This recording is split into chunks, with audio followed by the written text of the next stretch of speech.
So ఈ rainbow blood bank అనేది మన గుంటూరులో అలాగే విజయవాడలో 2018 నుంచి మనం ఈ సేవా కార్యక్రమాన్ని స్టార్ట్ చేశామండి.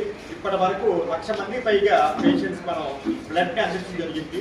అలాగే ఎవ్రీ మంత్ మన సంస్థ నుంచి 30 నుంచి 40 మంది తలసీమియా పిల్లలకి మనం అడాప్ట్ చేసుకొని వారికి ఉచితంగా మనం బ్లడ్ సప్లై చేయడం జరుగుతుంది. సో ఇది కన్నెగంటి ఫౌండేషన్ అనే ట్రస్ట్ని 2007లో స్టార్ట్ చేసి ఇప్పటి వరకు చాలా సేవా కార్యక్రమాలు చేసి సో ఎంతోమంది ఈ బ్లడ్ దొరకక ఇబ్బంది పడుతున్నారని చెప్పేసి మన ఈ బ్లడ్ బ్యాంక్ని ఎన్నో సేవా కార్యక్రమాలతో పాటుగా ఈ బ్లడ్ డొనేషన్ ప్రోగ్రామ్స్ని అలాగే బ్లడ్ బ్యాంక్స్ని రన్ చేస్తూ ఉంటాము.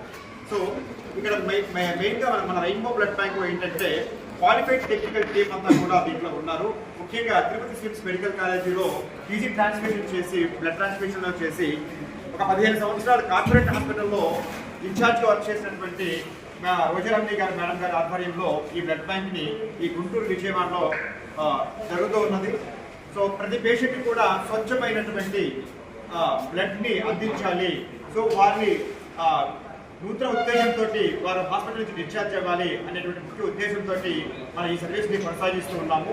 సో మాకు సపోర్ట్ చేసినటువంటి ఎన్జిఓస్ కానివ్వండి అలాగే డొనార్స్ కానివ్వండి అందరికీ కూడా నా కృతజ్ఞతలు అండి. ఈ రోజున ఈ ఇందిరాగాంధీ మున్సిపల్ స్టేడియంలో ఈ ప్రోగ్రామ్ని స్టార్ట్ చేసినటువంటి మన బిఆర్విక్యూ చారిటబుల్ ట్రస్ట్ మన ఫౌండర్ అయ్యప్ప గారికి అలాగే వాళ్ళ టీమ్ ఇక్కడ మన విజయవాడ ఇన్ఛార్జి నిఖిత్ గారికి అలాగే ఈ ప్రోగ్రామ్కి ముఖ్య అతిథిగా చేసినటువంటి మన కార్పొరేటర్ గారికి బాలగారికి మా కృతజ్ఞతలు అండి.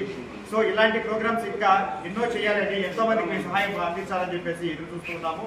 సో మీరు కూడా మీ వంతుగా ఇలాంటి ప్రోగ్రామ్స్ ఈ బ్లడ్ డొనేషన్ ప్రోగ్రామ్స్ ఎంకరేజ్ చేస్తారని ఇలా సపోర్ట్ చేస్తారు, పేషెంట్స్ సపోర్ట్ చేస్తారని ఈ తలసీమియా పిల్లలు కానివ్వండి క్యాన్సర్ పేషెంట్స్ కానివ్వండి సో ఎంతోమంది బ్లడ్ దొరక ఇబ్బంది పడుతున్నారు. అలాంటి ఇబ్బంది లేకుండా ఈ మా సంస్థ నుంచి 24 గంటల సర్వీస్ అందుబాటులో ఉంటుందండి. మీరు ఎప్పుడు ఫోన్ కాల్ చేసినా సరే మా వైపు నుంచి మా సపోర్ట్ మీ అందరికీ ఉంటుంది.